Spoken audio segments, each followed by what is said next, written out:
عادت جو بنا لے قرآن کے تلاوت کی، اللہ کے نظروں میں وہ انسان چمکتا ہے۔ بسم اللہ الرحمن الرحیم۔ میرے تقریر کا عنوان ہے اسلامی تبلیغ ہمارا مشن۔ سبحان اللہ عدد خلقہ و رضا نفسہ و زینت عرشہ و مداد کلماتہ، الصلاۃ والسلام علی رسول النبی، اما بعد۔ اعوذ باللہ من الشیطان الرجیم، بسم اللہ الرحمن الرحیم۔ کنتم خیر امۃ اخرجت للناس تأمرون بالمعروف وتنہون عن المنکر وتؤمنون باللہ، صدق اللہ العظیم۔ اٹھ کے اب بزم جہاں کا اور ہی انداز ہے، اٹھ کے اب بزم جہاں کا اور ہی انداز ہے، مشرق مغرب میں تیرا یہ آغاز ہے۔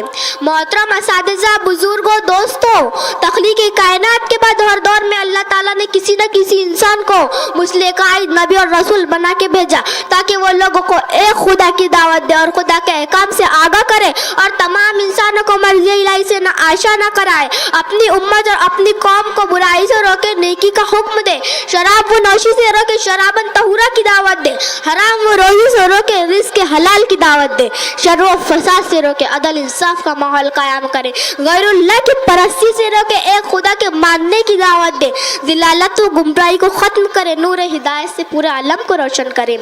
نبوت کا سلسلہ حضرت آدم علیہ السلام کے زمانے سے لے کر شروع ہوا، حضرت محمد صلی اللہ علیہ وسلم پر ختم کر دیا گیا، لیکن برائیاں تو قیامت تک پائی جاتی رہیں گی، شر و فساد کا وجود تو قیامت تک باقی رہے گا۔ اب آپ صلی اللہ علیہ وسلم کے بعد دین کی تبلیغ کون کرے گا؟ ہدایت کی دعوت کون دے گا؟ صداقت، امانت، عدل انصاف کی تعلیم کون دے گا؟ خدا سے کون ڈرائے گا؟ جنت و جہنم کے راستے کون دکھائے گا؟ لیکن اللہ تعالیٰ نے اس کا بھی انتظام کر دیا اور فرمایا، کنتم خیر امۃ اخرجت للناس تأمرون بالمعروف وتنہون عن المنکر وتؤمنون باللہ، تم لوگ سب سے بہترین امت ہو، خیر کا حکم دیتے ہو، برائی سے روکتے ہو۔ دوستوں، نبوت کا سلسلہ تو ختم کر دیا گیا، لیکن نبوت والا کام قیامت تک چلتا رہے گا۔ اللہ تعالیٰ نے دعوت تبلیغ امر بالمعروف کی ذمہ داری اسی امت کے کندھے پر ڈال دی، اسی وجہ سے خیر امت کا لقب دیا گیا۔ حضرات گرامی، میں آپ حضرات کو ساتھ ساتھ یہ بھی بتاتے ہو چلتی ہوں، امر بالمعروف عن المنکر کی ذمہ داری کس کس پر تھی؟ صرف کسی مولوی پر نہیں، صرف کسی مفتی پر نہیں، صرف کسی عالم پر نہیں، صرف کسی محدث پر نہیں، صرف کسی امام پر نہیں، صرف کسی مسجد مدرسے میں رہنے والوں کی نہیں، صرف کسی تبلیغ جماعت والوں کی نہیں، بلکہ پوری امت کے ایک ایک فرد کی ذمہ داری ہے کہ کوئی برا کرے تو اسے روکے، کوئی نماز نہ پڑھے اسے نماز کی دعوت دے، کوئی اللہ کی نافرمانی کر رہا ہے اسے اللہ کا خوف دلائے، باپ بیٹے کو سمجھائے، ماں بیٹی کو سمجھائے، بیٹی ماں کو سمجھائے، بھائی بھائی کو سمجھائے، ایک دوست دوسرے دوستوں کو سمجھائے، گر جس کے بھی سامنے جو غلط کر رہا ہے اسے روکے ٹوکے اور اچھے کام کی ترغیب دے۔ یہ پورے امت کے ہر شخص کا فرضیہ ہے۔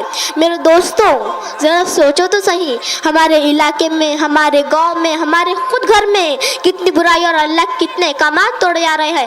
علل اعلان اللہ اور اس کے رسول کی نافرمانی کی جا رہی ہے۔ کیا ان کو دیکھ کر ہمارے پیشان پر شکن تک آئی؟ روکنا ٹوکنا تو دور کی بات، آپ کے تعلقات میں کوئی فرق آیا؟ آپ کے لڑکے بے نمازی، آپ کی بیوی بے نمازی، آپ کی بہن بے نمازی، آپ کی گھر والے بے نمازی، لیکن بتاؤ کیا آپ نے نماز چھوڑنے پہ کوئی ایکشن لیا ہے؟ نہیں، اور ہرگز نہیں۔ چاہے خدا کا حکم ٹوٹ جائے، بیٹے سے محبت برقرار ہے، چاہے خدا کا حکم ٹوٹ جائے، بیوی سے محبت برقرار ہے، چاہے قرآن کا قانون ٹوٹ جائے، دوستوں سے دوستی برقرار ہے۔